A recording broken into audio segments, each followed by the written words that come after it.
I don't expect you all to have known this, but I use 4 A's, 4 things starting with A in my sermons a lot. I use acronyms, which you can't necessarily tell that I'm using those unless you're reading it, or if I say, here's the acronym and here's the 4 words it stands for. I also like to use alliterations. Use those a lot. You may have heard my B's and my S's and just run them all together. Then I like to use, allegory. Might have caught that one sometimes, every now and then. One of my favorite things to do in a sermon, especially because you don't know I'm doing it, is anagrams. So for the English majors and everyone else, I think we all probably know an anagram is where you take a word or a bunch of words and you change them into some other words and that kind of thing. And so I have so much fun with those. And you don't even get to know I'm doing it unless you're really paying a lot of attention. But today, the message might be important. So I want to make sure that everyone retains my anagram that I'm going to share with you today. So it can be our anagram. We good? All right. Begin to binge on being you. Begin to binge on being you. Now, I don't want you to lose that because it's important.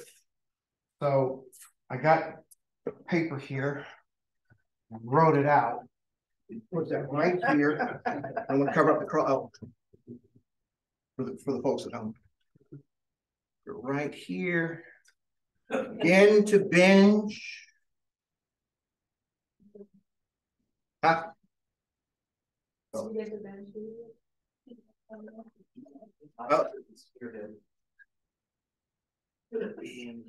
Okay. That way we don't lose it. The cross is right there. You can't miss it because it's kind of bright. Begin to binge on being you. All right. So I don't want you to lose that one. And I wanted you to have the joy of my anagram. Now it's ours. Today, Jesus tells us, tells you, he tells me, tells all of us, you are the salt of the earth. What does that even mean? I remember wondering when I was a child. Now, Jesus said it, so it must be A, true, and B, important. So I figure I'll preach on it. We'll see if we can figure out the phrase together. Now, you may have heard it in the colloquial sense, someone saying to someone else, you are, he, she, it, they are salt of the earth. And it means something like that they are very good and honest and reasonable and not thinking that you are special in any way over others. So I thought, well, that's a pretty good place to start, but we may need some more information. So I did some research about salt, and I could have used some help from some of the chemistry majors, but I didn't have time to call them and write the sermon in time. So let me tell you what I've learned, and bear in mind that some of the physical characteristics are important, but the social and historical context is also important. So you may know that in ancient times, until like maybe 100 years ago, salt was extremely precious, and it was one of the most highly sought after commodities on the planet. And it was hard to get, and it was wicked expensive. And it was essential, and still is essential in many ways. Did you know, for example, the word salary comes from the Latin word for salt? And at one time, that is how Roman soldiers were paid. Salt had then and has now a number of medicinal and cultural uses. It was used to seal deals. It was also used to cure like a wound or different things like that.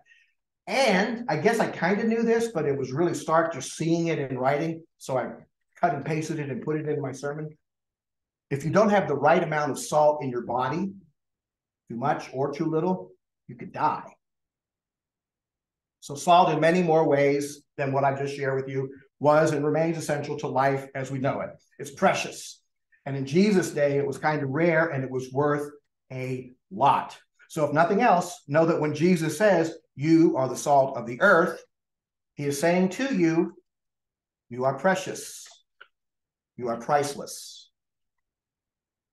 It's okay to stop listening there if that's what you needed to hear most from God or through my mouth about God.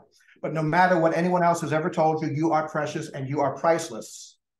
One of the greatest sentences of theology and all of the studying I've done, all the books I've read, the thousands of years of scholarship on this topic, the greatest one line of theology I have to share with you I didn't write it. It comes from someone else. It reads, God don't make no junk. $58 million worth of seminary classes, and I'm here to tell you that's the best thing I've ever learned. God don't make no junk. Remember that always. You are precious. You are priceless. God does not make junk. The line perplexes me in today's gospel. He says, you're the salt of the earth. But if it's suddenly not salty anymore, we're just going to throw it on the ground and step on it. I thought that was kind of strange. So does that mean that whatever makes me precious and priceless to God could get lost and stepped on? I think it's a trick, because the answer is no. Nothing can take away the essence of salt. Nothing can take away its saltiness. Do whatever to salt you want to do, it's still salt. You are salt. Nothing can ever take your God-given essence from you. Now, this may not satisfy us who are curious about what the salt of the earth mean, but remember you're precious, remember you're priceless. It was rare and important in those days, and you can't lose your saltiness. God will always help you find it again. Luckily, in Corinthians today, I found that there's some more answers to what the gospel is talking about. It was so cool that they put that writing in there just for me to share with you. So you get to the Corinthians reading from Paul today. Now, let's say what we will about Paul, and it might be fair, but he was a man of true and deep faith. He was a deeply spiritual person. Got to give him some credit for that. And he tells us today that we have received the Spirit of God, and that same Spirit leads us to find the gifts and talents that God has given us to use in the world. The Spirit of God gives that to us. So Jesus says we're the salt of the earth. And we wonder, how does that play out in our life? Well, if we listen to Paul, we can begin the process of discernment by praying, by simply talking with God and listening to God. The simple act of listening and talking. It doesn't have to be big words or anything like that. It just means I've stopped and I'm sharing and I'm listening. The process of discernment begins with prayer, simply talking and listening. So when all else fails, when I'm having trouble believing good things about myself or the good things that God has put into my own essence, I can simply say, God, I'm open to these. I could use some information around these. Luckily, when we're in a faith community, sometimes they see it in us before we do, and we can simply say, what do you think my essential gifts are? I'd like to know. And then, if that wasn't enough, Isaiah even spells it out a little bit for us. And I don't think Isaiah knew when he wrote this passage 6,000 years ago that he was going to help us understand what Jesus was talking about 2,000 years ago. But he did it, and we appreciate it. God doesn't delight in our wallowing in shame or guilt. What was the line? Hang your head like a bulrush and lie around in sackcloth and ashes. God does not delight in that. No matter what anyone tells us about what the season of Lent is about, and self-flagellation and mea culpa, mea culpa, mea culpa. God does not delight in our living in shame. God does not delight in our living in fear. Bottom line is, with all of our gifts and talents that God has given us, God takes no delight in our shrinking back. Isaiah spells it out pretty clearly today. He says, is that the fast I choose, a day to humble oneself, to bow down the head like a bulrush and to lie in sackcloth and ashes? Will you call this a fast, a day acceptable to the Lord? Is not this the fast that I choose? To loose the bonds of injustice, to undo the thongs of the yoke, to let the oppressed go free, and to break every yoke? Is it not to share your bread with the hungry and bring the homeless poor into your house? And when you see them naked, to cover them and not hide yourself from your own kin? Then God says, your light will break forth like the dawn, and your healing shall spring up quickly. There is nothing in there at all about gnashing of teeth and weeping and self-flagellation.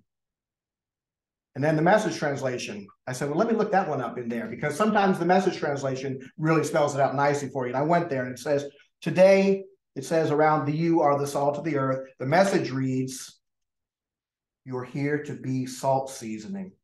that brings out the God flavors of this world. That is just gorgeous. You are here to be the salt seasoning that brings out the God flavors of this earth.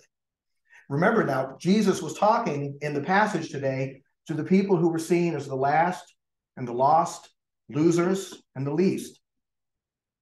For one reason or another, they were in the position to be looked down on in that culture. And he's telling them, no, you're brilliant. You're essential. You enhance the flavor of the world in the most beautiful way. You have flavor of your own to bring to the world. You are precious and you are priceless to God. You make life taste good for everyone. Jesus says, you are worth my life, even on what you might call your worst day. In fact, especially on that day, I would die for you. God made you just as you are, as beautiful as you can be. You are the salt of the earth. You are the light of the world, all by yourself, just as you are, without a plea. And so again, I say, begin to binge on being you. God wants you to. Amen.